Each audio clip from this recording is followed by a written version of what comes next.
तो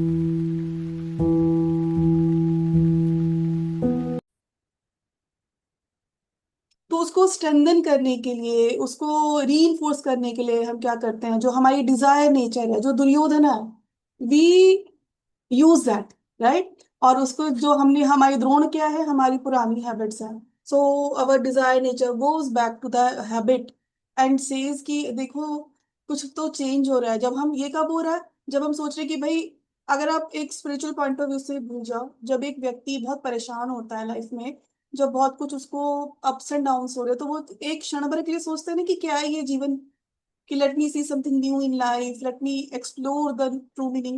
At that point of time, also the Duryodhana comes back and it brings back the habit nature. And because it is alarmed, जो Dzire है वो alarm हो जाता है कि अगर इसने किस कुछ कुछ और चूज कर लिया, जो कि इसको, जो इंडिविजुअलिटी है, जो एक जो गॉड है, एब्सोल्यूट है, उसकी ओर ले जाएगा, तो let me stop it from going there. So this is what is happening. फिर जो थर्ड वाला पैराग्राफ है, उसमें वो दुर्योधन जो है वो द्रोण को बता रहे कि आप पांडु की आर्मी को देखो, और वो कितने, और वहां पर किसने अरेंज करी है, वो आपका जो टैलेंटेड डिसाइपल है, द्रुपद, द्रुपद ने अरेंज करी है। तो फिर क्या होता है, फिर हमारे अंदर वी स्टार्ट टू फील द्वेष। So what Duryodhana was trying to create here in Drona, why he in particular first mentioned Drupada, we all know, right। Drona और जो द्रुपद थे वो फ्रेंड्स थे, फिर उनके बीच में राइवलरी हो गई थी। तो हम क्या करते हैं, हम कैसे अपने आप को ही अपने जो भौतिक जगत है उसमें फंसा के रखते हैं, या जो हम सोच रहे हैं out of too intense emotions, हम उसको कैसे सही बोलते हैं, हम अपने अंदर द्वेष लाते हैं, या फिर हम अपना पास्ट याद करते हैं, करेक्ट, कि मेरे साथ पास्ट में ऐसे हुआ था, पास्ट में ऐसे हुआ था, मैं इस बार तो बेवकूफ नहीं बनूंगा, I am not going to take wrong decisions और whatever. This is the how we the consciousness is interplaying with us. Then उसके बाद क्या करते हैं, जो दुर्योधन है वो देखता है इस पूरी आर्मी, और उसको बता रहा है, द्रुपद द्रोणाचार्य को बता रहे हैं कि वहां पे कौन कौन है, वर्सेस 4 to 6 में, 4, 5 and 6 में। So then the ego in us it tries that no matter what happens, जो भी हमें कोई कुछ अच्छा बोले, अगर आप इसको जनरल टर्म से भी देखते हो, हमको कोई गुरु मिले जो ज्ञान की बात बताए, या कोई कोई व्यक्ति बोले कि नहीं you are on to the wrong path, या कोई बुक मिले, तो what we will do, we will count all these people कि उसने ये बोला, उसने ये बोला, उसने, so that one day I will counteract with them. हम काउंटर करते हैं, राइट। जब हमको कोई, जब हम बहुत दुखी होते हैं, और जब हम, हमको कोई अच्छी राय देता है जो न्याय संगत है, ज्ञान संगत है, लेकिन वो हमारे हित के लिए तो हो नहीं रही, तो हम क्या करते हैं, हम उसको काउंटर करते हैं कि तुमको क्या पता, जो दुख सहता है उसको मालूम है, या जो मैंने सहा है, हम लोग यही करते हैं ना, अपना दुख सबको बड़ा लगता है। This is how we identify. So Duryodhana here is identifying कि देखो ये सब है और इनसे लड़ना है हमें। This is how we counter everything. We defy all the facts of life.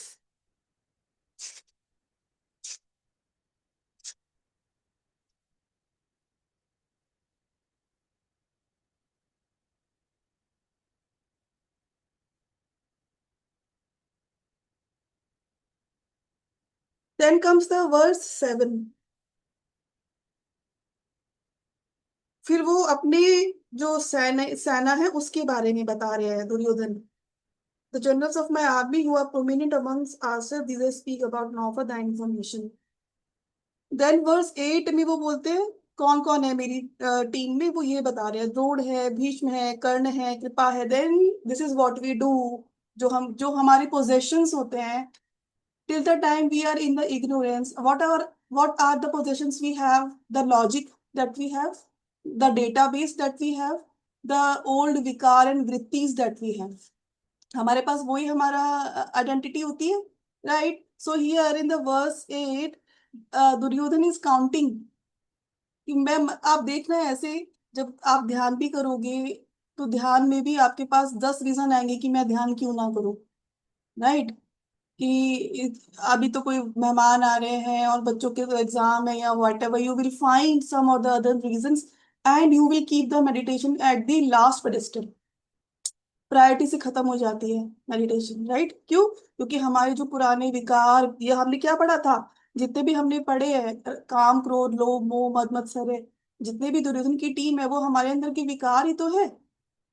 So we reinforce those vikar by giving too much of ज्ञान to ourselves, too much of logic to ourselves कि भाई मैं कैसे करूँ ध्यान।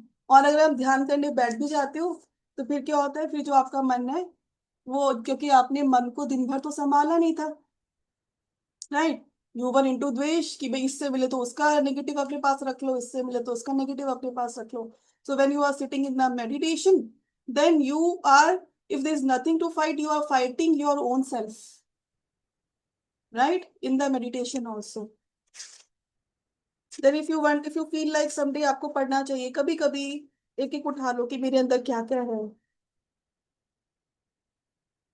then verse 9, and numerous other warriors all well trained for battle and armed with various weapons are here present ready for my sake। then verse 9 में भी वो और जो अलग अलग वॉरियर्स है उनको ढूंढ रहे हैं। मतलब पहले तो हमारे अंदर फॉर एग्जांपल लालच है, गुस्सा है, मोटा मोटा बहुत सारा बताया पीछे अगर हम पढ़ेंगे ना कभी, ठीक है।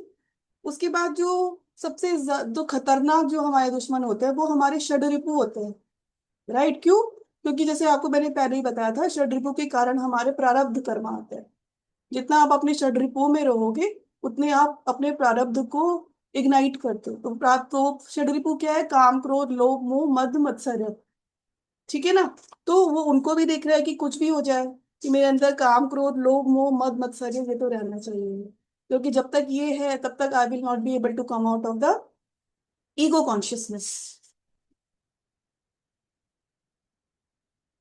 देन वर्स 10 में वो बोल रहे हैं these are forces protected by Bhishma are unlimited.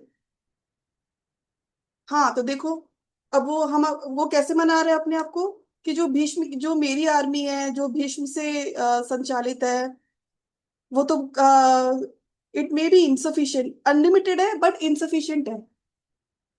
whereas their army, Pandavas की army defended bye Bhima is limited but quite adequate. मतलब समझ में क्या आया आपको कि जब आप ज्ञान को धारण करते हो तो अभी तो आप जो लॉजिक लगाते, तो आप हजारों लॉजिक लगा लो किसी भी चीज के लिए ना, अपने दुख को रखने के लिए, अपने विषाद डिप्रेशन को रखने के लिए आप हजारों बातें बोल दो, बट वो फाइनली उसका कोई तथ्य नहीं है, right. Because it is not based on the fact that I am the soul, because the truth is I am the soul, while the army of Pandavas which is limited but it is adequate. तो आप जब भी कोई ज्ञान की बात पढ़ते हो, आप चाहे गुरु को सुनते हो, आप स्क्रिप्चर्स पढ़ते हो, आप गीता पढ़ते हो, आप कोई भी अच्छा स्क्रिप्चर पढ़ते हो, वहां पे आपको हमेशा एडिक्वेसी मिलेगी। It will be limited but it will tell you that which will defy hundreds and thousands of logic of yours. That is why Pandava की आर्मी छोटी थी बट सशक्त थी, और कौरवस की आर्मी बहुत बड़ी थी बट इन तब भी इनसफिशियंट थी वो, क्योंकि उनका जो कॉज है, दोनों का कॉज अलग है ना। एक को सत्य को जिताना है, एक को असत्य को जिताना है। तो जो जीत होती है वो सत्य की होती है एक ना एक दिन। देन वर्स 11, फिर जब वो अपनी आर्मी देख लिया और उसने पांडवस की आर्मी को देख लिया दुर्योधन ने, फिर उसने क्या बोला कि जो भी है सब भीष्म को प्रोटेक्ट करो। याद है ये वाला हमने पढ़ा था, भीष्म को क्यों प्रोटेक्ट करने के लिए बोला है दुर्योधन को ने? भीष्म को प्रोटेक्ट करने के लिए इसलिए बोला क्योंकि मटेरियल नेचर को पता है कि कुछ भी हो जाए ईगो नहीं जाती है। बीच में ईगो बढ़ा ना हमने, अहंकार या सेंस ऑफ मी, तो जब तक हम एक नॉर्मल लाइफ जीते हैं, हम जो ये पंच तत्व में अंधकार में इग्नोरेंस में रह के लाइफ जी रहे हैं, तब तक तो हमारी ईगो है ही। करेक्ट। आई एम दिस में हमने जो भी हम प्रोफेशन है या जो भी हमारे रोल्स हैं, हम उनसे अपने आप को आइडेंटिफाई करते हैं।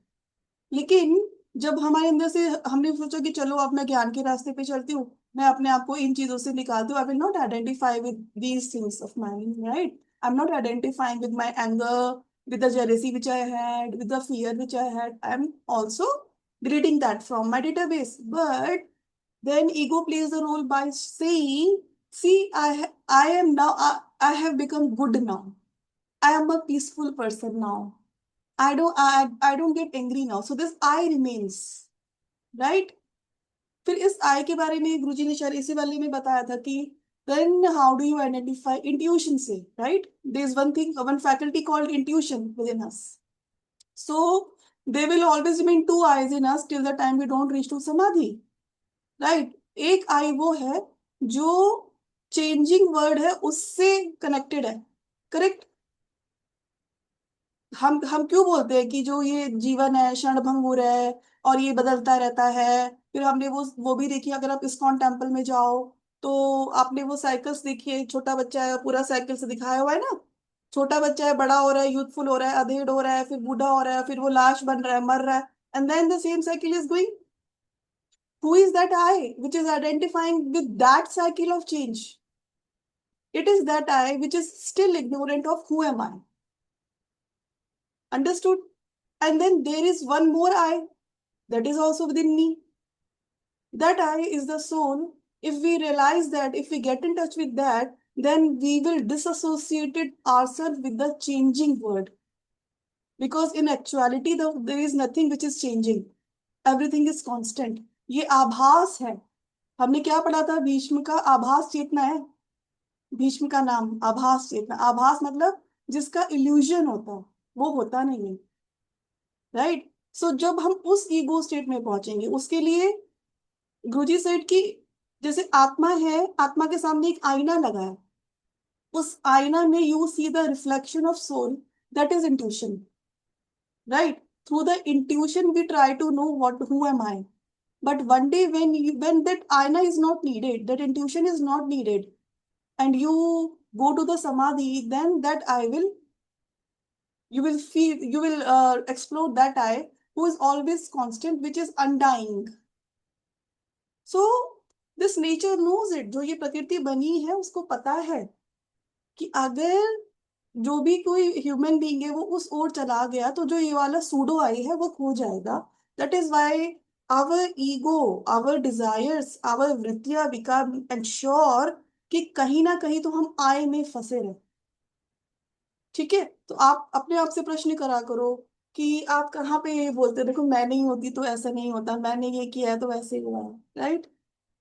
हम ये, हमको ये लगता है ना, till the time we are alive we feel that whatever roles we are doing, we are so important that if I am not there then people would have felt difficulty, but probably that is not true, right.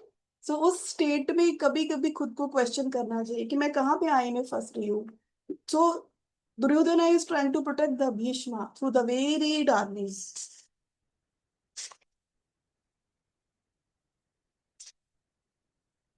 Then comes the verse 12.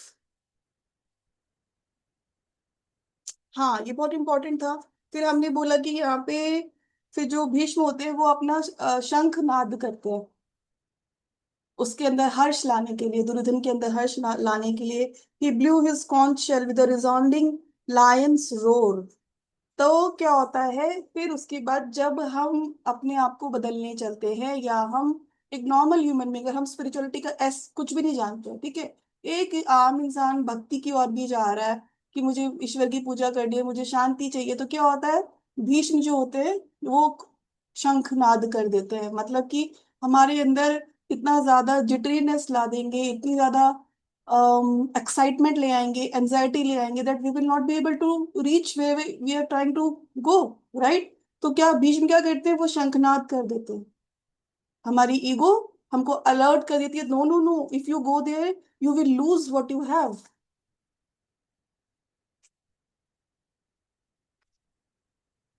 Then verse 14, then also Madhava, Krishna and Pandava, seated in their grand chariot with their yoke of white horses splendidly blew their celestial conch shells. Now this will happen. फिर इस जो हमने verse 14 में पढ़ा, जो कृष्ण है और जो पांडवास हैं, उन्होंने भी अपना कॉन्च शेल ब्लू किया, right? But it will, for whom it will happen? Will it happen for everybody or will it happen for few of the people? Bhishma का शंख तो सब में बज जाता है, एंजाइटी का, इनसिक्योरिटी का। श्री कृष्णा का शंख किस में बजेगा, बताओ? जो सरेंडर करेगा,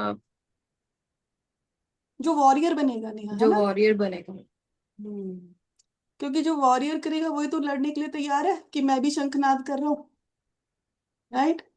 तो जब हम ध्यान करते हैं और ध्यान के स्टार्टिंग बिगिनिंग में क्या होता है, सारे विकार, वृत्ति, एंगर सब आने लगते हैं, तो जो वॉरियर है वो ही टिकता है और वो अपना शंख बजाता है, that I am going to stay here, right? And that shakti comes only when you have a guru preceptor or you have a deity जो आपको चला रहे हैं। आपको एक वो ताकत चाहिए, तो जैसे अर्जुना के और अर्जुना की आर्मी के लिए श्री कृष्ण है ना उनके साथ, है ना? जहाँ जबकि अर्जुन भी डर गए थे कि भाई मुझे नहीं लड़ना है, but who was the one who was giving him the power? It was Krishna. So we have to have a certain, even if you don't have a guru, if you don't believe in any deity, at least you should have a philosophy of life, which is based on the spiritual principles. Because then that philosophy will drive you. It will give you the courage. फिर verse 15 से 18 तक अलग अलग conch shells, शंखों का नाम बताया गया है। सबके अलग अलग कॉन्च शेल्स हैं, हर एक वॉरियर के, उन्होंने अपने अपने कॉन्च शेल्स बजाए। तो उन कॉन्च शेल्स के मीनिंग के बारे में हम पढ़ रहे थे, और आप में से किसी को याद है शायद, आई थिंक 117 का बस फर्स्ट टू लाइन पढ़ा था हमने, if this is what I remember, right? है ना कोनो? ठीक है। तो अब हम उनके बारे में पढ़ेंगे, जो एक वॉरियर है, जिस व्यक्ति को समझ में आ गया है कि ये जो मिथ्या जगत है मुझे इसके आभास से बाहर निकलना है, तो उसके अंदर कौन कौन से शंख बजते हैं वो बताते हैं। ये 15 से 18 स्टार्ट करना है ना प्रियंका? हाँ जी, वर्सेस 15 से 18 स्टार्ट करना है ना, पेज नंबर 118 115 सॉरी नहीं, 115। वो हो गया अभी। हाँ, ये 117 पे पतंजलि डिफाइंस, वहां से स्टार्ट होगा स्टेजेस ऑफ। क्योंकि मैंने 1 अगस्त लिखा था, वर्सेस 15 to 18, 1 अगस्त हमने बंद किया ना। मैंने जो मार्क किया हुआ है ना पारुल, वो हाँ पेज पे फर्स्ट टू लाइंस तक मैंने पढ़ लिया है करके कि बराबर बराबर बराबर, मैंने ओके। वहीं तक मार्क किया है जी। 117 हाँ, कोई 117 ना, पढ़ते हैं, कोई बात नहीं। ठीक है। आरुल, उस दिन आप चले गए थे, दैट इज वाई। हाँ Parul, very smart, thank you, ये मेरे फ्रेंड्स हैं, थैंक यू थैंक यू। ठीक है, चलो फिर से पढ़ लेते हैं, छोटा सा ही है। नहीं, आप स्टार्ट करो 117 से, it's fine. It's thank okay, you. अपना कंटिन्यू भी हो जाएगी। In these verses, reference is made to the specific vibratory sounds the conscious of various Pandavas, the meditating devotee hears emanating from the astral centers in the spine and medulla. चलो, मैं इससे पहले मैं आगे पढ़ूं, मैं आपको बताती हूँ कि हमको गुरुदेव ने क्या सिखाया है, क्योंकि हर हर जगह पे अलग अलग पद्धतियां होंगी, है ना? तो जैसे अभी हम जैसे आगे पढ़ेंगे, जो हमारे अलग अलग ओम हम सबको पता है, ओम इज ऑल परवेसिव, हर कण कण में ओम की ध्वनि है, ठीक है? और वो जिसको जैसे गॉड है, गॉड की क्या क्या एस्पेक्ट्स है, लाइट है, God is light, it is everywhere but we can't see it, it is in every cells, इन सब। Then God is sound, we have not reach to that level, तो हम उस साउंड को ओम बोल के हम उससे कनेक्ट होते हैं, बिकॉज हम उस लेवल पे नहीं पहुंचे कि हम ऐसे बैठे बैठे ओम सुन ले, राइट? बट वो और ऑल परवेसिव है, ठीक है? तो गुरुजी ने जो बताया है, हम एक मेडिटेशन बताई है योगदा की जो डिवोटीज होते हैं उनको. So he teaches in that to listen to these sounds. So slowly, how the devotee comes to know that which level I have reached to, right? Which and voice I am listening to. So he has given the voices, the sounds of all the five chakras. So when they listen to it, they realize that okay, जिस भी चक्र की आवाज हमको आती है, हम उस स्टेट ऑफ कॉन्शियसनेस पे उस वक्त वाइब्रेट कर रहे होते हैं. ठीक है. धीरे धीरे करते करते उस मेडिटेशन का पर्पस क्या है कि एक दिन आप उस मेडिटेशन में इन पांचों चक्रों की ध्वनि के अलावा आप सिर्फ ओम की आवाज सुनो. ठीक है. और आप सभी के अंदर, जैसे हमारे अंदर हार्ट की थंपिंग होती है, ब्लड फ्लो होता है, आप लोग अगर मेडिटेशन में जितने सटल जाते रहोगे, जितना डीपर जाते रहोगे, तो ऐसी पॉसिबिलिटी भी होती है हमको वो साउंड्स भी सुनाई देती है हमारे ब्लड फ्लो की, हमारे हार्ट की. तो वो इनिशियल लेवल ये होता है. फिर आप चक्रों की आवाज सुनते हो, फिर आप ओम की आवाज सुनते हो. तो this is one of the way of getting in touch with the divineness in us through the sound. जब आप थर्ड आई पे कंसंट्रेट करते हो और जब आपको वहां रोशनी दिख रही है, अलग अलग तरह की रोशनी दिख रही है, this is the way that we are connecting to God through the mode of the light. Make sense? ठीक है. तो यहाँ पे जो साउंड्स की बातें कर रहे हैं, it is all there within you. These shankh, they are within you. So, Pranava, the sound of the creative Om vibration, is the mother of all sounds. The intelligent cosmic energy of Om that issues forth from God and is the manifestation of God is the creator and substance of all matter. This holy vibration is the link between matter and spirit. Just wanted to add the day you start to listen to the Om on its own without any effort, it is a sign that you are going back towards God. हम अपनी progress कैसे देखेंगे? Right. क्योंकि पहले आप जो base चक्र है शायद आपको उसकी आवाज आए, तो अभी आप ग्रॉसर लेवल पे हो, फिर आपको हायर चक्रस की आएगी, और हायर और हायर और higher. One day when you are sitting in your meditation and you listen to the Om, it means that your consciousness has started to transcend, right?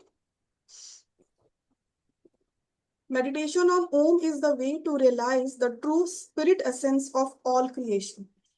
By inwardly following the sound of Pranava to its source, the yogi's consciousness is carried aloft to God.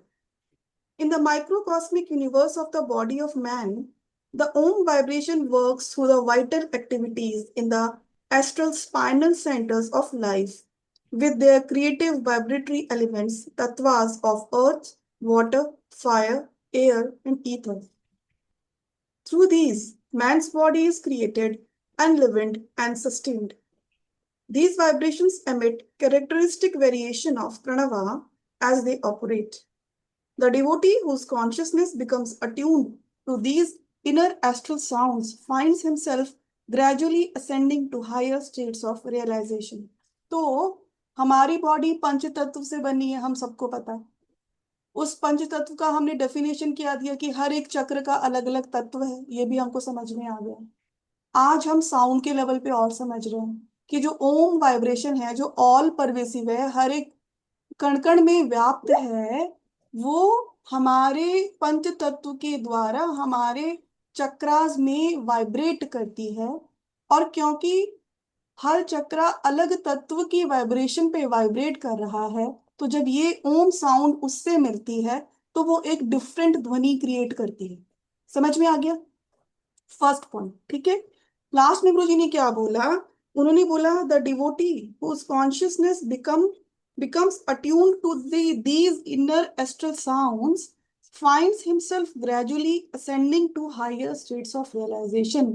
तो जैसे जैसे we are getting attuned to these sounds within us and we are going to the higher spectrum of the sound, it tells us that we are going to the higher state of the realization.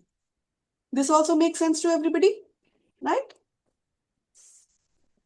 Patanjali defines these states in his classification of various stages of interiorized meditation. In Yoga Sutra, chapter 1, 17 to 18 verse, he refers to two basic categories of samadhi.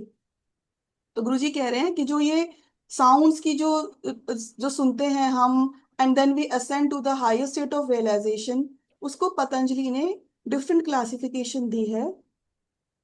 उसको उन्होंने कैसे बताया है? Various stages of interiorized meditation. जब अपने अंतर्मुखी होके जब हम ध्यान कर रहे हैं, उसकी स्टेजेस में पतंजलि ने बताया है. वो उसको क्या बताते हैं समाधि को? वो दो दो रूप में बताते हैं. जैसे हमने पहले पढ़ा था सविकल्प समाधि, निर्विकल्प समाधि. उन बस यहाँ पे वर्ड्स अलग है, टेक्निक इज ऑलमोस्ट सेम. तो फर्स्ट क्या है? संप्रज्ञता, और दूसरी है असंप्रज्ञता. As applied to advanced stages of realization, sampragnata refers to cervical, that is, with difference, samadhi, or divine union in which there remains some distinction between the knower and the known, as in the realization, thou and I are one. ये हमने पढ़ा. सर्विकल्प समाधि में क्या होता है?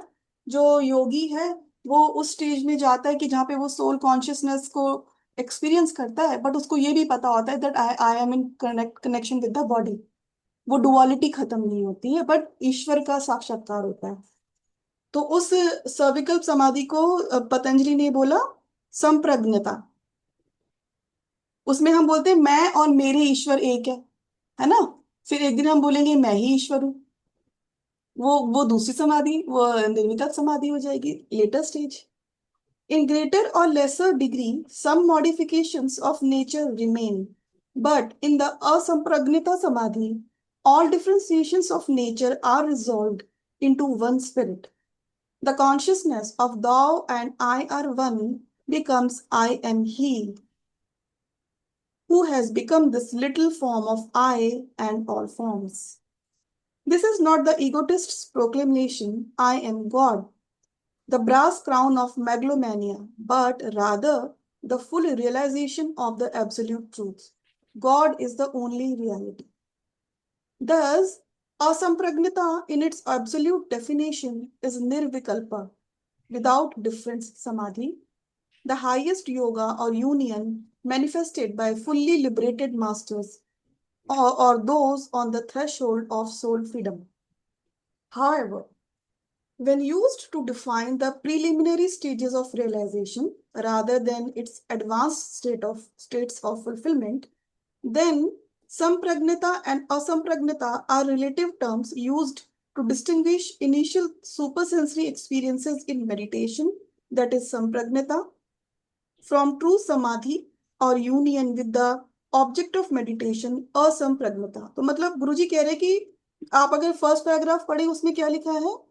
Patanjali defined these states in his classification of the various stages of interiorized meditation. So he is talking about the deeper meditation. जब deep meditation में चले गए, उसके बाद दो स्टेट है समाधि की, है ना.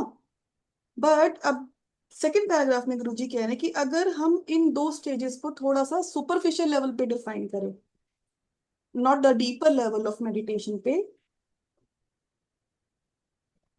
he says, however, when used to define the preliminary stages of realization, preliminary stages है realization की, advanced नहीं है, तो वहां पे हम संप्रज्ञता को क्या बोलेंगे? उसमें आपको different super sensory experience होते हैं ध्यान में. ठीक है. तो मान लो जैसे हमने बोला हमको वाइब्रेशन सुनाई देगी ओम की, है ना, डिफरेंट, या फिर हमको लाइट दिखाई देगी, तो ये सुपर सेंसरी एक्सपीरियंसेस है. So at this stage, when we are having these kind of experiences, we will also call this as the sampragnita, right? That I realize that I am the body. I realize that I am experiencing. But at the same time, I know through the light, I am seeing the God. Through the sound, I am listening to the God. Right? Sampragnita then refers to those primary states wherein the object of meditation is known accurately or thoroughly through intuition that is still somewhat mixed with or interpreted by nature's subtle instrument of perception and interaction of the knower, the knowing, and the known. It is therefore sometimes called conscious samadhi, because those faculties of nature that operate outwardly in ordinary consciousness, such as mind, manas, intellect, buddhi, feeling, chitta, ego, asmita, are active inwardly in their pure or settled form. मतलब कि जब मन, बुद्धि, चित्त, अहंकार को हम normally तो हम बाह्य जगत से इंटरेक्ट करने के लिए यूज करते हैं, राइट? हमारा जो मन है, बुद्धि। संप्रज्ञता में जब आपको सुपर सेंसरी एक्सपीरियंसेस हो रहे हैं, at that time you are using these four faculties, man, buddhi, chitta, ahankar, to understand the connection between what you see and who you are, right? तब आपका मन कहाँ लग रहा है? तब आपका मन उस वाइब्रेशन को सुनने में लग रहा है, उस रोशनी को देखने में लग रहा है, आपका चित्त उसमें लग रहा है, correct? So this is what he is saying कि जो जो बाह्यमुखी जो फैकल्टीज हैं वो अंदर जाके they help us have this experience. By contrast, asampragnata then means those superconscious experiences that are perceived through pure intention or realization, the direct perception of the soul by being one with the object of meditation, transcendent of any intervening instrument or principle of nature. Intuition is the face-to-face knowledge of reality without any intermediary. तो जिस दिन आपका मन, बुद्धि, चित्त, अहंकार की जरूरत नहीं पड़ेगी to realize God, you will feel merged and then you will not feel that you are you. That will be the ansampragnata samadhi for you. It is the preliminary stage की हो गई, फिर then high stage की हो गई, वो ये फर्क है. Patanjali says that asampragnata is the result of the sanskara, impression, left by sampragnata samadhi. In other words, by repeated efforts at deeper and deeper sampragnata meditation, the end result is the transcendent state of asampragnata samadhi. तो जो पतंजलि हैं वो कहते हैं कि असंप्रज्ञता समाधि, जिसको कि निर्विकल्प समाधि बोला, वो किसका रिजल्ट है? वो जो इम्प्रेशंस बार बार संप्रज्ञता समाधि जो छोड़ रही है, करते करते करते करते करते करते एक दिन इंसान निर्विकल्प समाधि में चला जाता है. मतलब कि मान लो आपको धीरे धीरे धीरे धीरे करके आपको एक्सपीरियंसेस हो रहे हैं, you are seeing the light on your third eye. और उस दिन मैंने आपको बताया था ना, वो जो बुक में स्टार्टिंग में बना है, what Guruji has told, a golden hello, then the blue light and the star. That is what we are trying to perceive. So maybe you are perceiving some lights, you are seeing, you are listening to the sounds of Om into different frequencies. आपने एक दिन सुना, धीरे धीरे धीरे धीरे करते करते करते करते जब आप करते रहेंगे तो वो आपका एक इनर संस्कार बन रहा है, समथिंग न्यू इज हैपनिंग. फिर वो जो इनर संस्कार है, जब वो डीप डीप डीप डीप अपना इंप्रेशन छोड़ता रहेगा, that will one day lead you to the असंप्रज्ञता or the nirvikalp samadhi. This is what he is saying. But it is a misnomer to refer to this later state as unconscious samadhi, in keeping with the previous states being called conscious. Rather, as sampragnata means known accurately or thoroughly, that idea does not arise in the opposite, ansampragnata, because in the unity of the knower and the known, there is nothing to be known. The devotee becomes the object of his meditation. Far from unconsciousness, it is a state of supreme heightened awareness and enlightenment. So it is not the state of unconsciousness. The person becomes more aware, more awake, and more enlightened. Patanjali divides sampragnata samadhi into 4 stages. Savitarka, that is with doubt or conjecture. Intuitive experience mixed with argumentative or doubt-ridden mind. Second, savichar, मतलब सवितर्क मतलब जो जिसमें तर्क है. एक तो समाधि के भी 4 स्टेजेस है. फिर जो दूसरा है जिसमें विचार है, तो सविचार with reasoning or pondering. Intuitive experience mixed with discrimination guided intellect. Third का स्टेज बोला उन्होंने सा आनंद, which is with joy.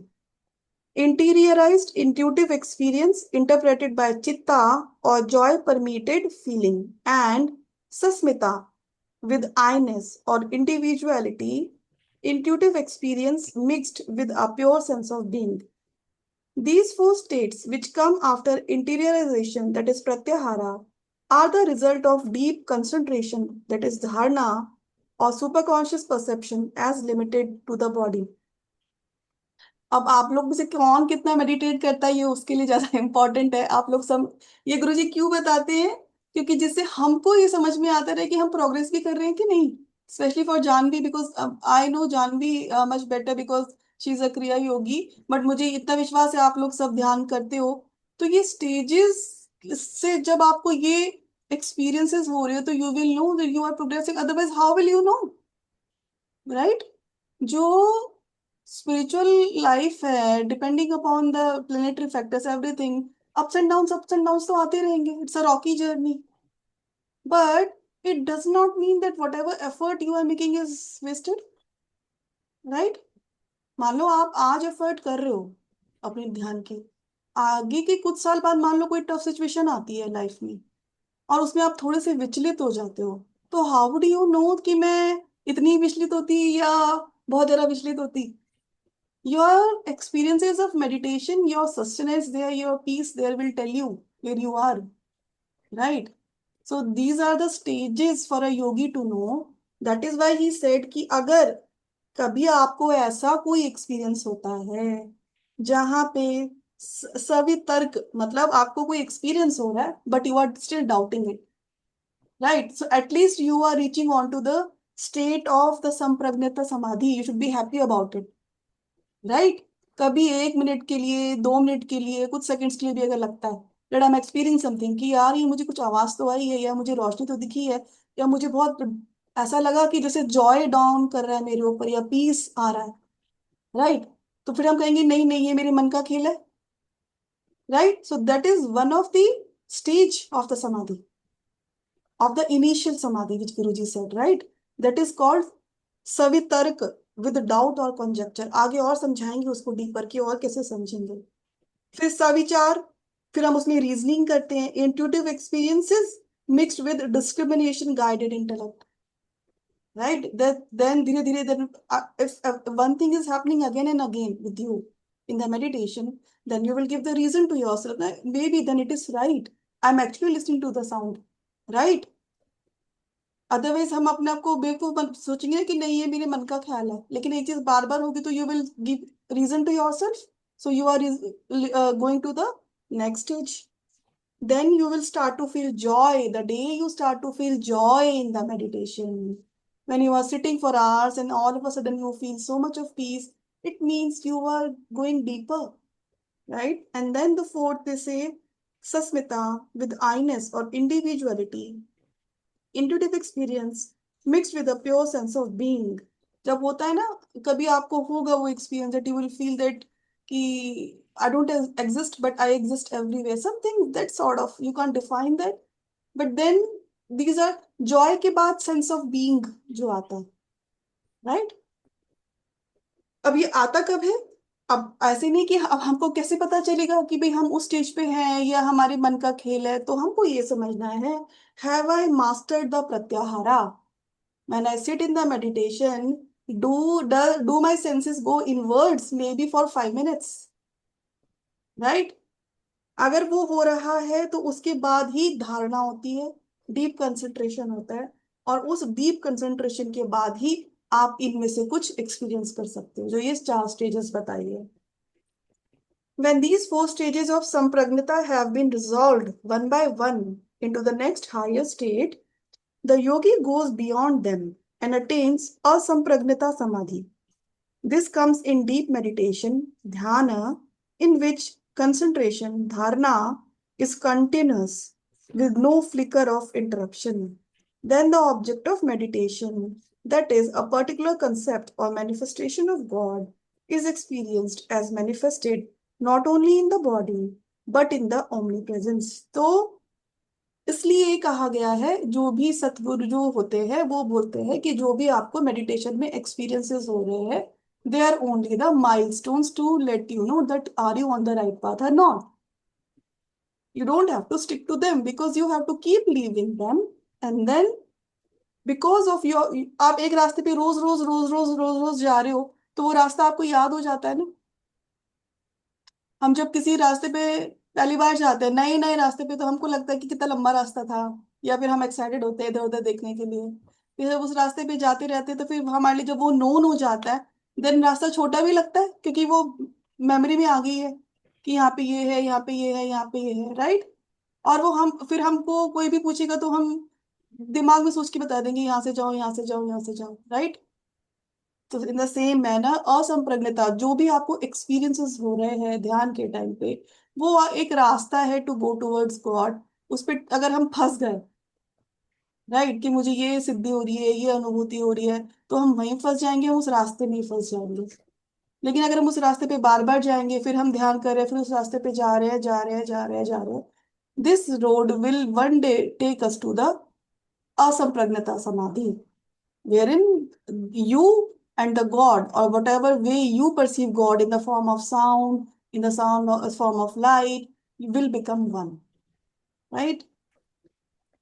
Okay.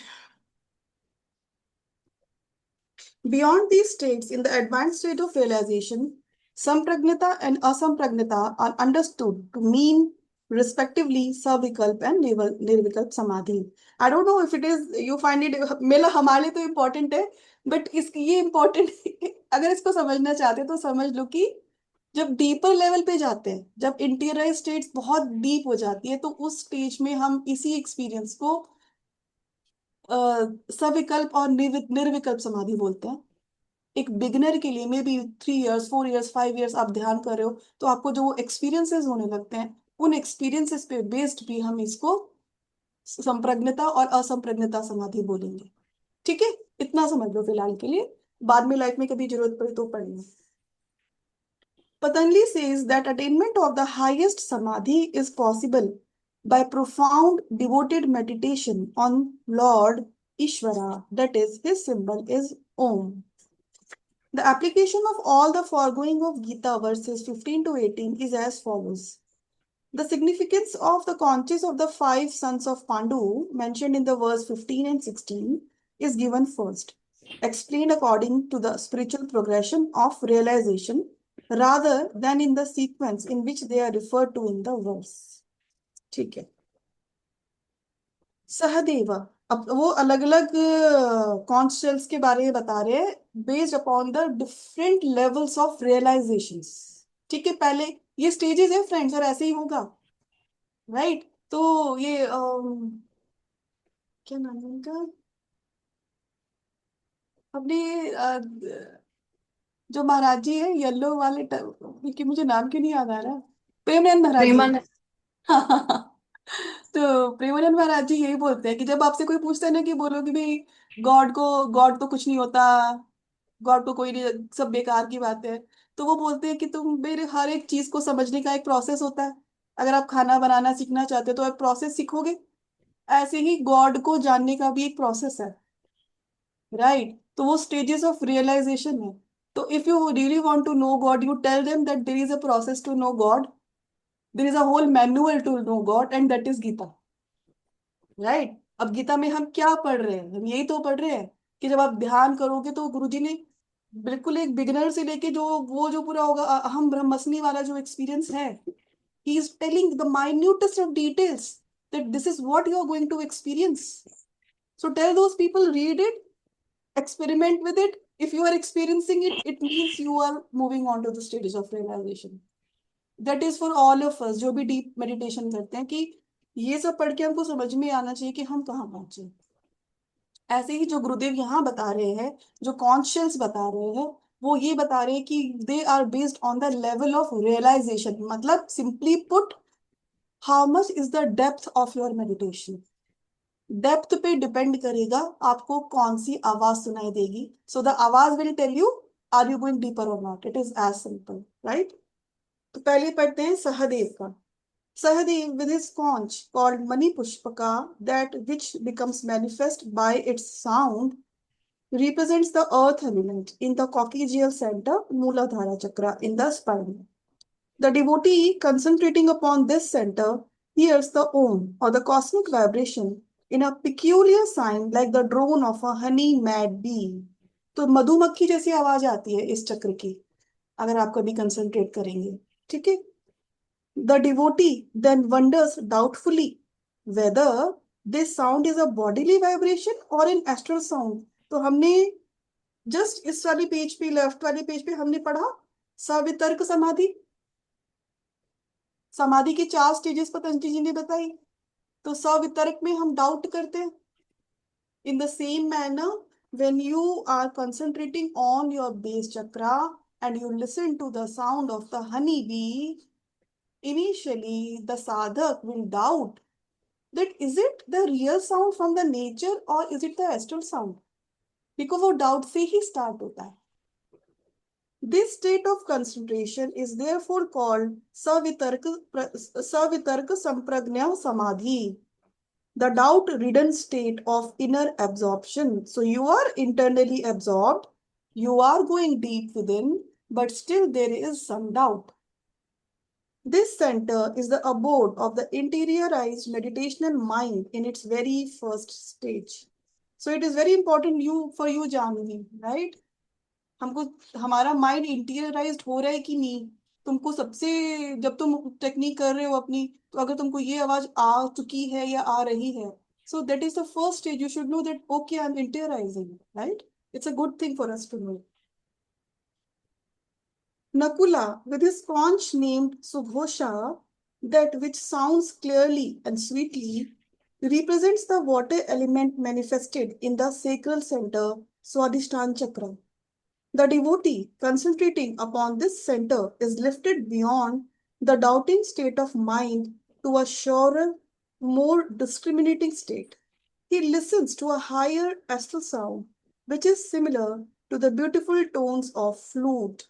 So at the level of the sacral chakra, when the Om vibration is mingling with the water element, the water tattva, it creates the sound of the flute. So the sadhaka in his sadhana listens to the sound of flute, which is actually an astral sound. The doubting ceases. अब यहाँ आके doubt खत्म हो जाता है साधक का. And his intellect begins to fathom the nature of this sound. This state is called savichar sampragnata samadhi. Right? यहाँ पे हम reasoning कर रहे हैं, rationalization कर रहे हैं कि yes, it is astral sound because I have listened to the honeybee sound earlier. अभी ये भी आ रहा है, तो it means it is astrally and I am going deeper. This stage is called the savichara sampragnata samadhi, or the intellectual reason guided state of inner absorption. So the first one was doubt ridden state of inner absorption. Second one is reason guided state of inner absorption. Then Arjuna, here referred to as Dhananjaya, who is the winner of wealth, with his conch named Devdatta, which gives joy, represents the fire element in the Lamba center, Manipur chakra. The devotee concentrating upon this center hears an astral sound that is like a harp or a veena. मतलब कि वीणा की तरह की आवाज आएगी आपको यहाँ पे when you concentrate on this center. Owing to the resolution of the doubting mental state and of the discriminative intellectual state, he now attains the state of perspective self-realization, in which the clear perception of the sound and its true nature produces a joy-permeated feeling of inner absorption, or Sanand Sampragnata Samadhi. So first was doubt-ridden, second was reason-driven, third is joy-permeated feeling of inner absorption. So even in the first stage you are inertly absorbed, right? जब honey bee की आवाज भी आ रही है तब भी inner absorption है, but वो डाउट है तो level of realisation, level of depth भी कम है। जब सेकंड स्टेट में जा रहे हो, जहाँ रीजनिंग कर रहे हो, जहाँ पे फ्लूट की आवाज सुनाई दे रही है, वहां पे भी इनर एब्जॉर्प्शन है, बट डेप्थ थोड़ा बढ़ गया है। जब अर्जुना स्टेट पे जा रहे हो, जहाँ पे आप वीणा की आवाज सुन पा रहे हो, वहां पे आपको जॉय आने लगता है। तो the day, even if you are not listening to the sound, the day you start to feel joy in your meditations, realize that you are going to a deeper state, right? Because see friends, where is that joy? जब हम कहते हैं कि I felt joy in the meditation or peace in the meditation, where exactly it is? है कहाँ पे? Heart चक्र पे। हार्ट चक्र पे, okay. So that is in the astral body, no? Physical body में तो कोई जॉय नहीं है ना. यू सेड हार्ट चक्र, राइट, बिकॉज चक्र is not in the physical body. So anytime whenever you are feeling those emotions like peace, happiness, joy, it means that you are actually getting connected to the deeper being within you, to the astral centers in you. And that is a very good stage to be into, right? So you should be happy whenever you feel joy or peace in your meditations. Bhima, with his conch named Pondra, that which disintegrates the lower states, represents the air or the life force prana element in the dorsal center, Anahata Chakra. The devotee concentrating on this center hears the Om symbol of God as a deep, long drawn astral bell. तो यहाँ पे gong की तरह bell, जो बड़ी सी Buddhist bell होती है ना, वो आपने सुना है. यहाँ जब आप कंसंट्रेट करोगे आपको वो आवाज आएगी हार्ट चक्र पे. The mental, intellectual and perspective states having all been dissolved. अब हमने क्या पढ़ा था? हमने ये पढ़ा था कि जो लोअर थ्री चक्रस है उसका कंसंट्रेशन नीचे की ओर है, right. And what takes us above? Heart chakra and above. तो हार्ट चक्र क्या है? हार्ट चक्र वो स्टेट ऑफ कॉन्शियसनेस है जो हमको हमारी लोअर स्टेट ऑफ बीइंग से डिसइंटीग्रेट करती है. इसलिए भीम के चक्र का नाम भी पौंड्र है. और उसका मीनिंग क्या बताया गुरुजी ने? That which डिसइंटीग्रेट्स the lower states. तो जब ये चक्र बचता है, जब आपका, आप इसको कैसे भी मानो, जब आपका हार्ट चक्र ओपन होने लगता है, when you start to become more joyful, when you start to become more loving, more forgiving, when you start to feel the love of God coming to you, and in your meditations you cry out of joy, you cry out of love that you receive in your heart chakra, let it be known to you that the pond is being blown, right? Bhim Paundra को बजा रहे हैं. आपको वो आवाज नहीं आ रही है, ठीक है, क्योंकि आप अपने आप को उसके लिए इक्विप नहीं कर रहे. That is fine. It's not about the sound, it's about the experience that you have, right. So जब आपको वो जॉय, हैप्पीनेस, ईश्वर की अनुभूति प्रेम के रूप में हो रही है, भक्त लोगों को होती है ना, जो भक्ति योगा में जो लोग होते हैं. सो this is something, love is something which makes us divine, from a normal human consciousness. एक ह्यूमन बीइंग विदाउट लव तो एक मशीन है ना. और यही हो रहा है क्योंकि because we don't have love, because we don't connect with people with love, so we are all about ourselves, we are all about the three chakras, lower three chakras. The people who have bhakti, who have devotion, who have love within themselves, they are still the human beings, right? And because the love, devotion, श्रद्धा, या हमको जब किसी के प्रति sympathy होती है, वो हमको हमारे लोअर नेचर से दूर जाके किसी के लिए कुछ करने के लिए प्रेरित करती है ना. अदरवाइज अगर हम लोअर नेचर में रहेंगे तो हम सिर्फ एनिमलिस्टिक रहेंगे, अपने बारे में ही सोचेंगे, राइट. तो कभी, इसलिए आप देखो, आप लोग सब देखो, कभी आप लोग ने कभी ना कभी की होगी साउंड मेडिटेशन. तो उसमें जब गोंग की मेडिटेशन होती है, बेल वाली, you will feel drawn to that, right. तो जो हमारा मेंटल स्टेट था, डाउटिंग स्टेट था, मेंटल स्टेट. जब हम रीजनिंग कर रहे थे सेक्रेल पे, that was the intellectual state. जब हम जॉय परसीव कर रहे थे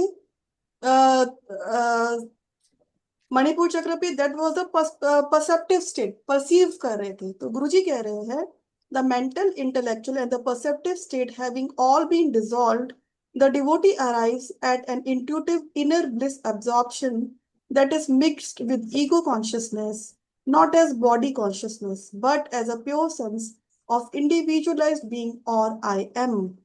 This state is Sasmita Sampragnata Samadhi. So the person perceives himself to be more than this body when you are onto the state of this heart chakra. Then comes the Yudhishthira.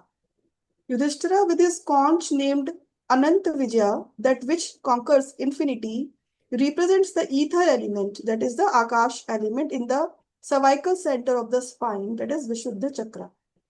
The devotee, concentrating at this center, hears the eternity controlling, infinity spreading, cosmic sound of all pervasive etheric vibration of Om, whose sound is like thunder or the roar of a distant mighty ocean. तो यहाँ पे कौन सी आवाज आती है जो आपने जब आप सी के पास गए आप एक अलग आवाज होती है ना सी की this roaring of the sea or the thunder is heard when you reach to this level. In this state, the four preceding phases of interiorization, mental, that is manas, intellectual, that is buddhi, perceptive, that is chitta, and egoistic, that is asmita, have been dissolved, giving rise to a deeper state of pure, intuitive perception of limitless bliss, the state called asampragnata samadhi. So, जब वो limitless bliss, joy लगे, happiness लगे, है ना? When the person starts to feel the bliss, so the person is on this state of consciousness. Although the cognitive instruments of human consciousness are now extinct, asampragnita samadhi is not unconscious, but a direct knowing through self-realization, the pure intuition of the soul. As the devotee's I-ness or sense of individual existence has been transcended, his consciousness identifies with the etheric vibration of Om in all space. Expanding from little body to infinity, his blissful consciousness embraces omnipresence. तो जब ये stages cross हो जाएंगी, when the sadhak starts to hear the thunderstorm or the voice, the sound of the ocean, उस पे concentrate करते करते करते करते करते एक दिन उसको स्वयं से ओम की आवाज सुनाई देनी शुरू हो जाती है और जब वो उस ओम की वाइब्रेशन में कंप्लीटली अपने आप को एब्जॉर्ब डिसॉल्व कर लेता है दैट इज कॉल्ड द असंप्रज्ञता समाधि ठीक है Shri Krishna, who is here referred to as Rishikesha, that is Lord of the senses, then blows his conch, called Panchajanya, that which generates the five tattvas or elements. The sound is a mingling of the various sounds of the five lower centers. This is the true or undifferentiated cosmic Om vibration. This symphony of the five sounds of Pranava is heard in the united medullary and Christ consciousness center. Here the devotee enjoys a greater Savikalp Samadhi. He attains full realization of God in his creative aspect, manifested as the Om vibration. In the beginning was the Word, the creative vibration, the Holy Ghost, Amen or Om. And the Word was with God, and the Word was God. Attunement with God as Om lifts the consciousness to the immanent Christ consciousness. Through Christ consciousness, the advanced yogi ascends to cosmic consciousness in the highest cerebral center.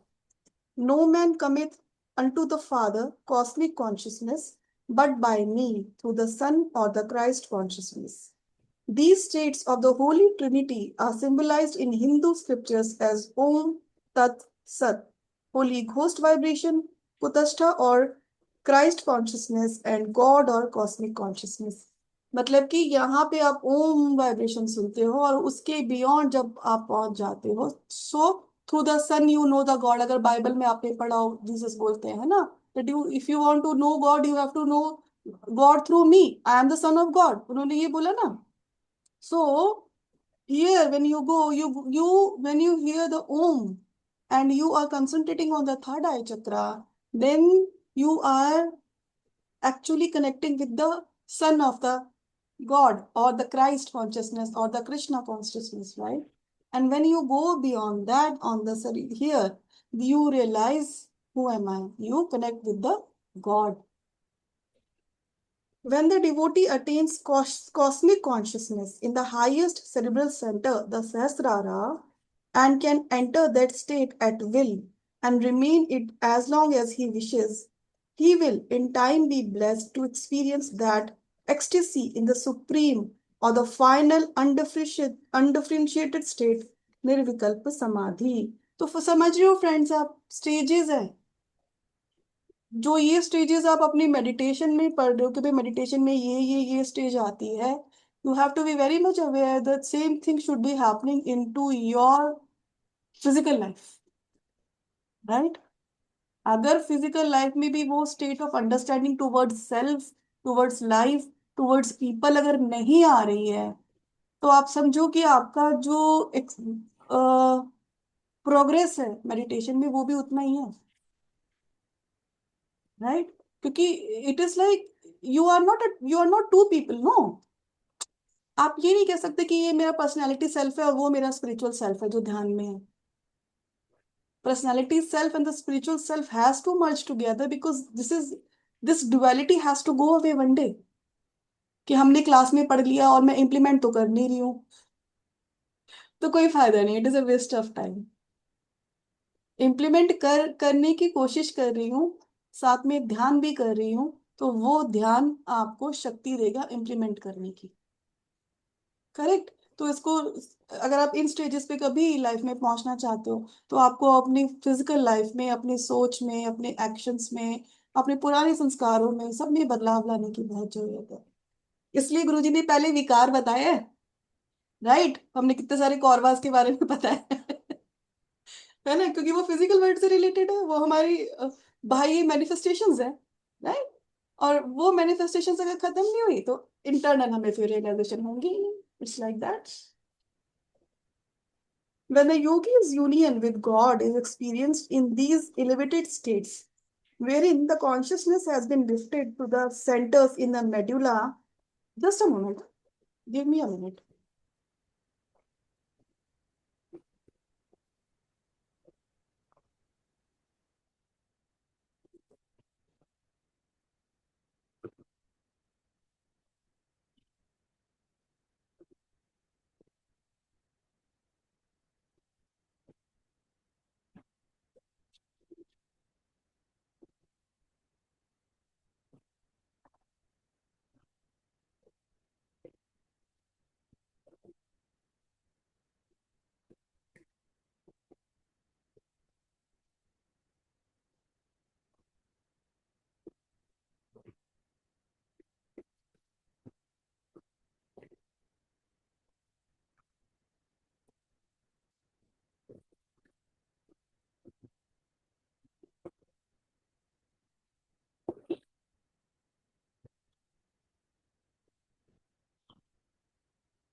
Okay जी, फिर से पढ़ते हैं ये वाला paragraph. Second last paragraph है जो, when the yogi's union with God is experienced in these elevated states wherein the consciousness has been lifted to the centers in the medulla. तो medulla आप सबको पता है, बेस ऑफ द, जो tip of the spine है वहां medulla है, ठीक है, जिसको हमने बोला, गुरुजी ने क्या बोला, माउथ ऑफ गॉड, जहां से जो गॉड कॉन्शियसनेस है वो एंटर करती है ह्यूमन बॉडी में, ठीक है. So the consciousness has been lifted to the centers in the medulla, that is pure superconscious of the soul. The point between the eyebrows, that is the Kutastha Chaitanya, and the cerebrum, that is the cosmic consciousness. He realizes the higher significance of Sampragnata and Asampragnata as respectively Savikalp Samadhi and Nirvikalp Samadhi. ठीक है, तो जब इन aspects पे जब वो Om vibration and the light and the expansion is being felt, then the different stages of samadhis are being actually felt. The deeper wala stage जो गुरुजी ने बोला. In Sampragnata Savikalp Samadhi, the Savitark experience of God is not doubt-ridden in a negative sense, but a questioning with reverence and wonderment. Is this really the Lord? He who has, अच्छा ठीक है, अभी समझ में आया आपको, गुरुजी ने 2 stages में बता दिया कि जो संप्रज्ञता असंप्रज्ञता 2 स्टेजेस में है. एक तो जो हम हमारे इनिशियल लेवल्स है मेडिटेशन के, जब हमें सेंसरी परसेप्शंस हो रहे हैं, हमको इनर एक्सपीरियंसेस हो रहे हैं, तब हम 2 स्टेजेस में इसको एक्सपीरियंस कर रहे हैं, ठीक है. फिर जब हम और डीप जाने लगते हैं, जब ये सेंसरी परसेप्शन से बियॉन्ड जाने लगते हैं, तो जो डीपर लेवल पे भी हमको संप्रज्ञता समाधि और असंप्रज्ञता समाधि होती है, ठीक है. फिर हमने क्या पढ़ा था, जो संप्रज्ञ समाधि है उसके 4 स्टेजेस बताए, सवितर्क, सविकल्प और सानंदा एंड सस्मिता, राइट. तो डीपर लेवल पे वो कैसे एक्सपीरियंस होगी, अब वो बता रहे हैं, ठीक है. इन संप्रज्ञता सविकल्प समाधि, the Savitark experience of God is not doubt-ridden in a negative sense, but a questioning with reverence and wonderment. Is this really the Lord, He who has been so silent and invisible to the universe? Is it true that He has come at last to me? समझ में आया, जब हम initial stages में हैं तो हम ये तर्क कहाँ पे कर रहे हैं, जब हम बेस लेवल, बेस चक्रा पे, जहाँ पे हमको बम्बल बी की आवाज आ रही है, हनी बी की आवाज आ रही है ना, तब हम वहां कर रहे हैं. फिर जब उस स्टेज को पार कर गए और हमको जब अनुभूति हो रही है ईश्वर की, तब भी हम थोड़ा सा डाउट करें कि यही है ईश्वर जिनको मैं ढूंढ रही थी, ठीक है. He who has been so silent and invisible in the universe, is it true that he has come at last to me? Then the Savichar experience is keen discernment of the nature of God in one of his many aspects or qualities, cosmic love, bliss, wisdom, and so forth. So पहले doubt किया, फिर जब when you start to experience God in which forms, जहाँ पे wisdom है, love है, cosmic love, bliss, wisdom and so forth, then तब हम लॉजिक दे रहे हैं कि हाँ यही गॉड है, that is why I am feeling so much of wisdom, love, bliss and other things. और यही लॉजिक हम स्वादिष्टान चक्र पे दे रहे थे, right. The Sananda experience tastes the indefinable bliss that accompanies communion with God in his eternal nature of ever existing, ever conscious, ever new bliss. पहले हमने Joy के रूप में करी, अब उस जॉय का जो एक्सपेंशन है उसमें you will realise God as ever existing, ever conscious, ever new bliss. In the state of Sasmita, the devotee feels his expanded self in every atom of space, as though all creation were his own body. It is a state of perfect calmness in which the devotee is like a mirror reflecting all things. Then the Aham Brahmasmi, probably it is that state when the sadhaka starts to feel that he is all pervasive.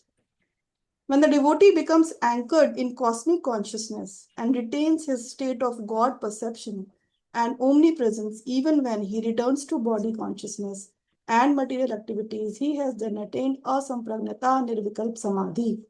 Now, in Gita verse 17 and 18 are mentioned the other key Pandava warriors, whose significance has been elaborated on in the interpretation of earlier verses. These divine Pandavas, following the lead of Krishna and the 5 Pandus, sound their respective conches. These are the supportive nadis or astral nerve currents, conductors of life energy, whose vibratory activities also produce characteristic sounds. All these vibrations during meditation are turned Godward to spiritualize the whole body and the mind and draw the consciousness inward towards self-realization. The layman reading these explanations may wonder what it is all about, but those conscious seekers after truth who have practiced the right method of Raja Yoga meditation, as do those devotees who follow Lahiri Mahashay's Kriya Yoga path through the Yogada Satsang lessons, know from their own experience that these astral sounds may be distinctly heard. This truth can be proved by anyone who practices the yoga techniques. In a book available to the general public, I cannot give the techniques themselves, for they are sacred, and certain ancient spiritual injunctions must first be followed to ensure that they are received with reverence and confidentiality, and thereafter practiced correctly. I have, however, throughout this manuscript, endeavored to give sufficient theoretical explanation to satisfy any intelligent layman that yoga is indeed a science perfectly organized by the sages of ancient India. In preparing the interpretation of the Holy Bhagavad Gita, my intent and prayer is to awaken new hearts and minds to the physical, mental, and spiritual blessings available through right knowledge and application of the yoga science, and to encourage and hasten the progress of those devotees who are already steadfast on the yoga path. तो गुरुजी कह रहे हैं कि जो और warriors बताए हैं, तो जो हमारी नाड़ियां वगैरह जो होती है उनके भी साउंड्स होते हैं, वो हमको गॉडवर्ड लेके जाते हैं. So he is saying that I can't tell it here because it is a book for the public, but there are people who can tell that these things are true because they have practiced the various sides. Like Guruji is here saying Raj Yoga is Kriya Yoga. ठीक है, जो हमको बताया गया है कि जो क्रिया योगा है वो बहुत एंशंट है, राइट. तो उन क्रिया योगा को श्री कृष्ण जी ने रिवाइव किया पहले. तो जो हम पढ़ रहे हैं ये ऐसा ही कुछ आप क्रिया योगा में पढ़ते हो और उसका टेक्निकल एस्पेक्ट पढ़ते हो कि how do you work on all these things. So Krishna gave kriya yoga to Arjuna. It is like that, right. So Krishna ji was also a kriya yogi, because it is being said that without kriya yoga you cannot go into the reverse. हमने starting के pages में पढ़ा था, बहुत सबसे starting में हमने जो पूरा चार्ट देखा एक कि जो जिस तरह से जो गॉड पार्टिकल है जिस तरह से वो डिसेंड हुआ है उसी रूट से उसको वापस जाना, और जो क्रिया योगा है वो आपको वो रूट का टेक्निकल एस्पेक्ट देता है. ठीक है, इसी तरह मैं कोमल को और नेहा को भी बताना चाहूंगी कि जो साईं बाबा है, राइट, साईं बाबा को भी क्रिया योगा दीक्षा दी गई थी लहड़ी महाशय द्वारा. ये ऐसा उनकी बुक में लिखा हुआ है. सो he was also a kriya Yogi, right. और अभी रिसेंटली मैंने पढ़ा आदि शंकराचार्य के बारे में. आदि शंकराचार्य को भी बाबा जी ने क्रिया योगा दीक्षा दी थी, है ना.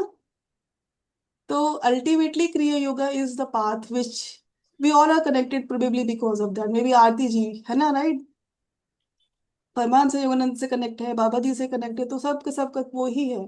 तो that is why Guruji is telling here that I can't tell, but kriya yoga is something which will help you.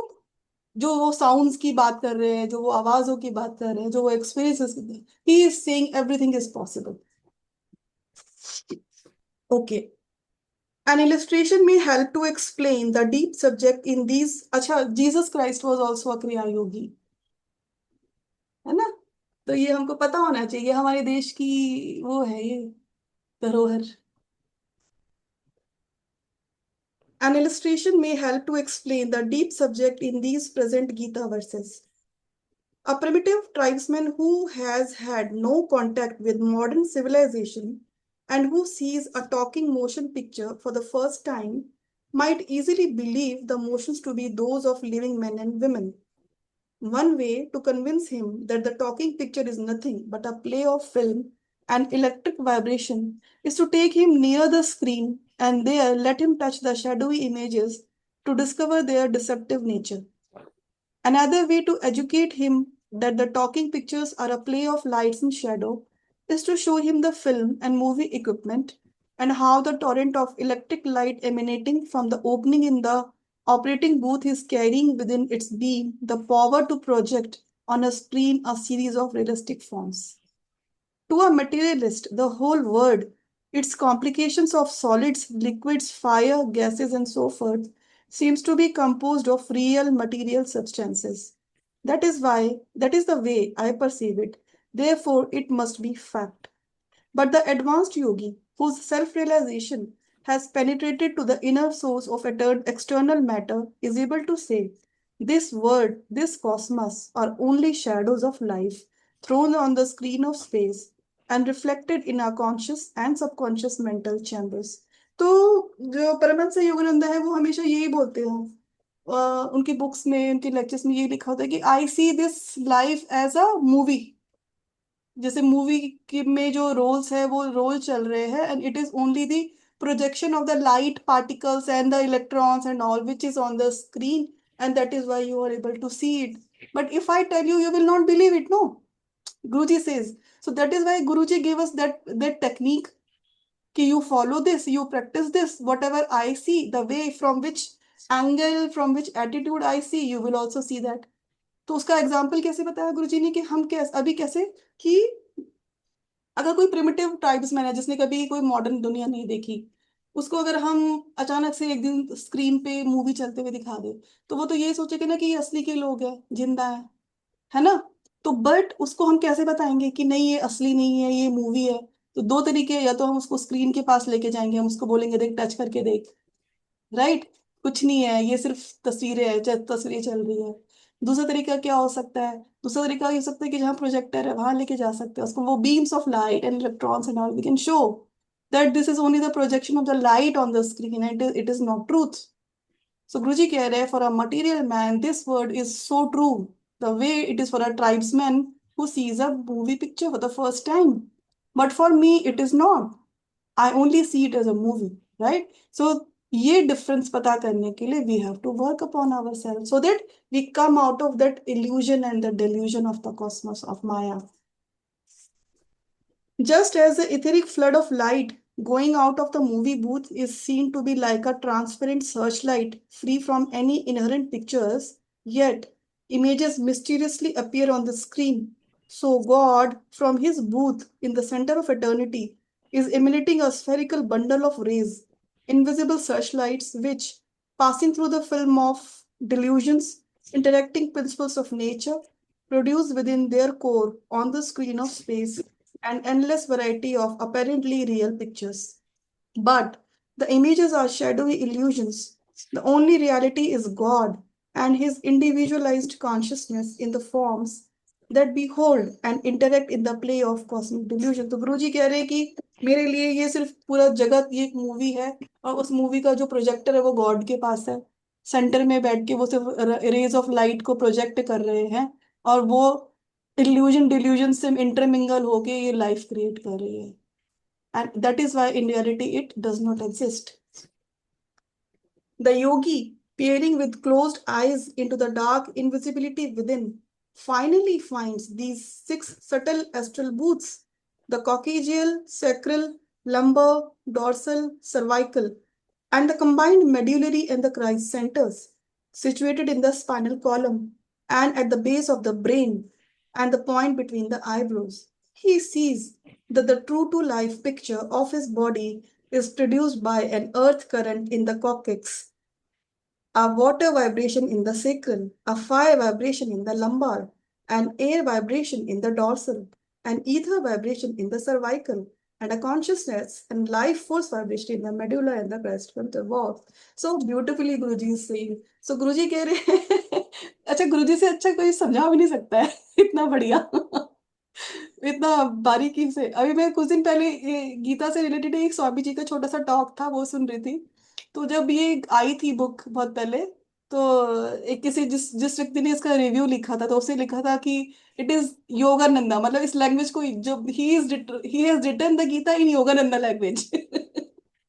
because only Yogananda can write it.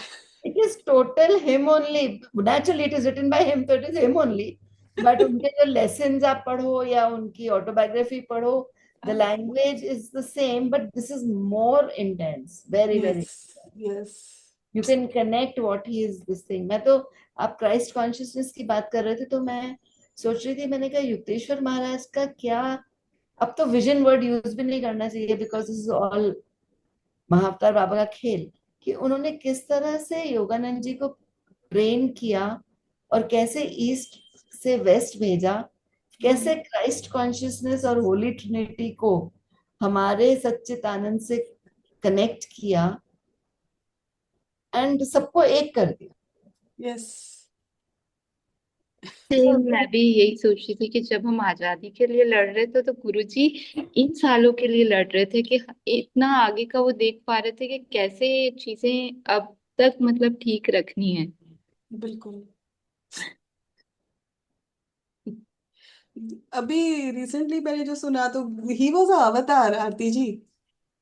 मतलब an avatar can influence millions of people, you know, and can become a spiritual. उनका autobiography में यही लिखा है ना, he with that you will become a spiritual engine and you will draw many people towards God.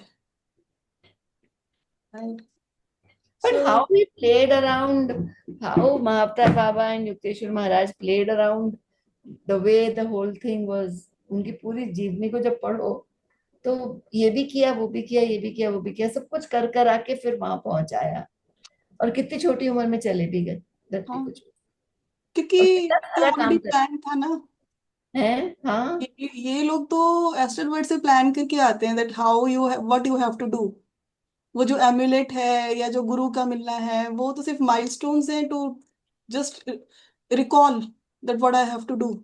yeah. The soul already knows why I have come here.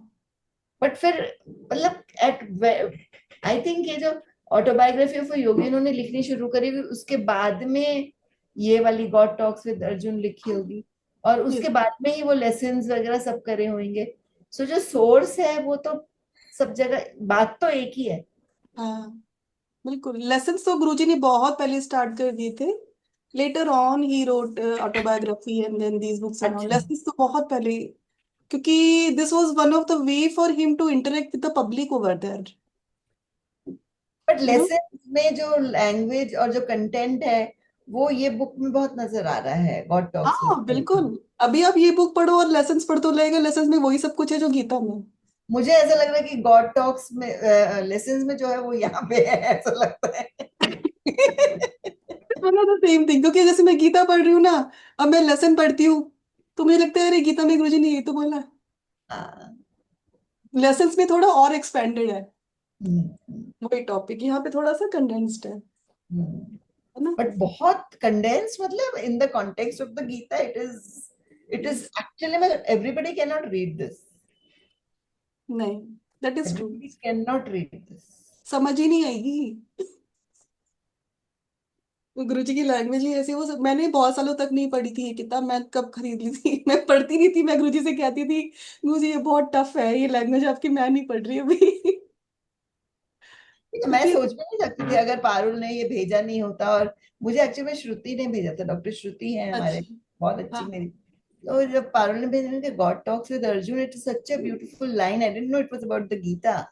I said wow. फिर जब उसने book का cover page भेजा and immediately Parul का आ गया, immediately within 2-3 days Parul का message आ गया. आई तो लुक कि जैसे it was the soil was being prepared to receive this knowledge. इसलिए मैं आपको YouTube चैनल्स के लिए बार बार तंग करती रहती हूँ. मुझे YouTube वो भेजो, YouTube भेजूंगी आराम से. And for me, Parul and Neha, मतलब definitely it is Krishna and Guruji. I never thought कि मैं ये बुक कभी पढ़ने वाली हूँ and I'm going to read it for the other people. I never thought. But maybe बस नेहा और पारुल थोड़ा इंस्ट्रूमेंट बने हैं बस गुरुदेव के. क्योंकि पहले मुझे नेहा ने बोला फिर पारुल ने बोला, so I thought let's try, कर लेते हैं. So even I always say that whatever I am saying, it is Guruji who's talking. It is Krishna who's talking. मेरा बुद्धि नहीं है उतनी. हाँ, लिमिटेड बुद्धि है मेरे पास भी. नहीं, he uses us as his instrument to do what we are doing. Yes, we are just the instruments, and we have to become the good instruments of our Guru. That's it. नहीं, मैं recent मिली दीदी से, बहुत प्यारे हैं, बहुत प्यारे। हम जैसे देखते हैं इनको वैसे नहीं है, ये बहुत लविंग है, बहुत मूल लव। क्या बोलूं, मेरे पास वर्ड्स नहीं है। Right. And we went for a silent retreat, January, you know. अच्छा, कहाँ Uh, पे? it was in Igatpuri. हाँ, विपासना के लिए गए थे। No, it is Yogda Sadhanalaya only. अच्छा अच्छा। It is there. It was a wonderful experience. ठीक है जी, थोड़ा सा पढ़ते हैं, मुझे ये बहुत इंटरेस्टिंग लगा। गुरुजी ने कितना अच्छा बताया है कि जैसे वो कह रहे हैं कि ये दुनिया एक पिक्चर है, तो गुरुजी तो उस लेवल पे है कि वो ये देख पा रहे हैं कि जो गॉड है, गॉड का जो लाइट का स्पेक्ट्रम है वो आ रहा है, फिर डिल्यूजन से मिल रहा है, और फिर ये कॉस्मिक ये क्रिएशन बन रही है। गुरुजी कह रहे हैं कि आप अपने जब ध्यान करोगे तो अपने भीतर भी ये सब देख पाओगे। आप एक दिन अपने जो 6 चक्रास है उसे देख पाओगे, राइट, कि कैसे water element, earth element, fire element, air element, ether कैसे इंटरप्ले कर रहा है, and it is just a projection.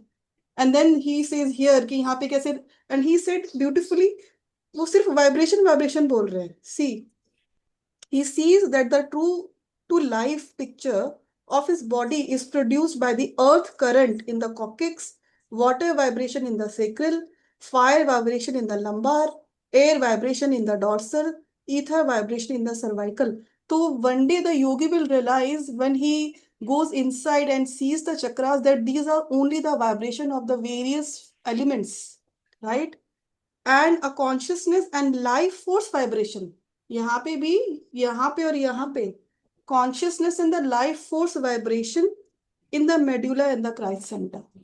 So this is what first we should try to achieve, right? Being a yogi, being a sadhaka, this will tell us that it is only the vibration which is happening of the various elements and the various frequencies, and it is untrue. It is not true completely.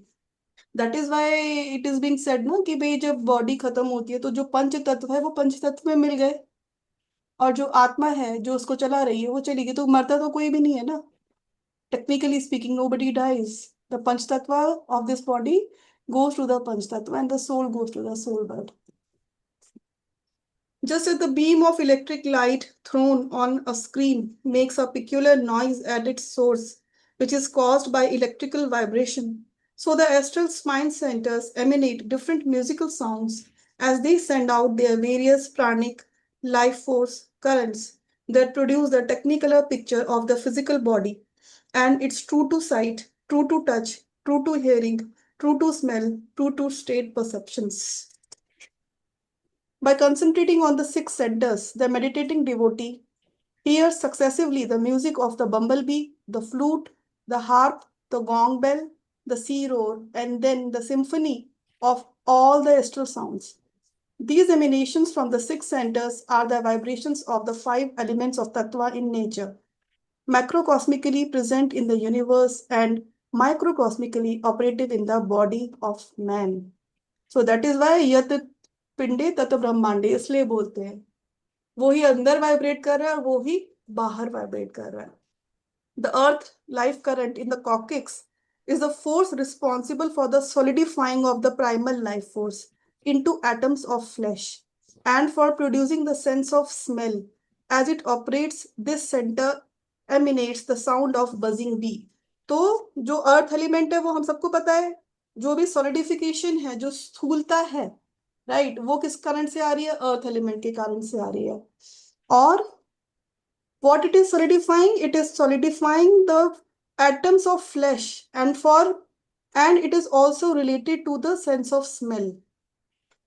As it operates, this center emanates the sound of buzzing bee. The water element in the sacral center sustains the atoms of all the watery substance in the body and is responsible for the sense of taste. Its work makes the musical sound of a flute. The fire element in the lumbar center maintains the astral life glow and electric heat of the body and produces the sense of sight, activities that are accompanied by a beautiful harp-like sounds. The air element in the dorsal center enables the oxygen and life energy or prana in the body to combine with the physical cells and is also responsible for a sense of touch. Its work gives forth a bell-like or gong sound. The ether element in the cervical plexus maintains the etheric background in the body, timing it all spatial vibrations. The subtle etheric vibration is a screen on which the image of the body and all nature is projected. The cervical center produces the sense of hearing and reverberates with the cosmic vibration of ocean rumblings. ये जो line है ये मुझे सोचना पड़ेगा क्या बोला है गुरुजी ने. The subtle etheric vibration is a screen on which the image of the body and all nature is projected. So आकाश में हमारी स्पेस में body is and the nature is right क्योंकि स्पेस है तभी तो हम है ना. बॉडी कहाँ पे है हमारी? It is in the space no, हमारे आसपास. So this is that space element which projects the image of the body. The united medulla and the Christ center is the dynamo of consciousness, of life force, and of the vibratory element matrices. This high center continuously recharges with life and consciousness all the subdynamos of the elemental vibrations of earth, water, fire, air, and ether that maintains the body's flesh, blood, and all the watery substances, heat, oxygen, and life force. The etheric activities. बस इस paragraph के बाद बंद करेंगे. In other words, the body is not at all what it appears to be. It is a complicated result of the combination of 6 currents that emanate from the 6 astral centers. And these currents are, in turn, emanations of the spherical cosmic energy of the creative Om vibration, which produces in its core the macrocosmic dream picture of the universe. Just आज का just यही लेके जाओ कि जो ओम vibration है, ओम vibration जब different different elemental vibration से जब मिल रही है तो वो उसको एक साउंड प्रदान कर रही है. When the God consciousness is descending into different vibrations, it is creating in the through the earth element, it is creating the solidification. Through the water element, it is creating the liquids in us. Through the fire element, it is creating the different fires in us, heat, right? Through the air element, it is creating the prana in us. And through the ether element, it is giving us the space for the body and nature to be. Space में तो है ना सारी nature, earth कहाँ पे है? It is in the space only, right? ठीक है जी, काफी इंटरेस्टिंग था आज का. हो सकेगा तो आप लोग थोड़ा रिवाइज कर लेना जो मैं हर बार बोलती हूँ. Thank you so much Priyanka, thank you. Welcome. आज के लिए नहीं, हमेशा के लिए. अप्रैल, मई, जून, जुलाई, अगस्त. Thank you. कब स्टार्ट किया था आपने? सॉरी, हमने कब स्टार्ट किया था? मुझे तो याद नहीं है. 24 अप्रैल. मेरे अच्छा को याद है बिकॉज मेरे फादर गुजर गए ना, तो उसके बाद आपने किया था. 2 अप्रैल को गए, उसके बाद मैं पूरा महीना बीमार थी, तो मैं बहुत खुश हो गई थी. बिकॉज सुबह Tuesdays become my favourite day now. जैसे सुबह में वो योगी बुक पढ़ते हैं 6:30 को देवन के साथ, और यहाँ आपका तो मतलब परमाहंस का क्या बोलते हैं, अति आनंद हो जाता है. परम आनंद हो जाता है. अति आनंद रॉन्ग वर्ड है, परम आनंद हो जाता है. Thank you so much. Welcome. अभी अपना थैंक यू फ्राइडे का दी. भी है क्या? चालू रहेगा? फ्राइडे का भी है क्या या Tuesday? Thank you so much. Aarti ji अपना क्लास पूछ रहे हैं? हाँ जी, हाँ जी, ट्यूसडे फ्राइडेज 3 बजे ना. हाँ जी. अगर कभी हुआ तो मैं पहले इन्फॉर्म कर दूंगी, अगर मैं नहीं कर पाई तो. अदरवाइज अभी यही है ना. ठीक है जी, चलो प्रार्थना करें. Thank you so much to everybody for being such a wonderful listener and receiver. We need to receive the knowledge. Thank you so much. नमो नमस्तेस्तु सहस्रकृत्वा पुनश्च भूयोऽपि नमो नमस्ते. नमः पुरस्तात् पृष्ठस्ते नमोऽस्तुते सर्वदा एव सर्व. ओम शांति शांति शांति. ठीक है जी, Hare Krishna, let's meet on Friday. Hare Krishna.